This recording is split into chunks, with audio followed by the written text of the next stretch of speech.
আমার আব্বার আর আমার চাচার এই সম্পত্তি, এই সম্পত্তি ভাগ করি নিয়ে ওর তারপরে চাচার জমিটা আমি আমার চাচার ভাইদের কাছ থেকে আমি কিনি।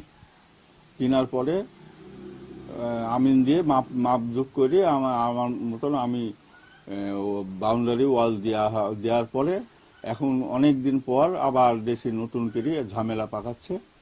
হ্যাঁ, জবরদস্তি করে রাত্রিতে লোকজন নিয়ে আসি ভাঙচুর করেছে এইসব। আমি জমিটা মাপা জোগা করতে যাই, তারপরে ঘর বাড়ি বাঁধিয়ে যাওয়ার পরে আমি 1-1.5 কাঠা জমি ছেড়ে দিয়ে আমি অল দিছি। তারপরেও মানবে না, জবরদস্তি করে ওরা দখল করছে।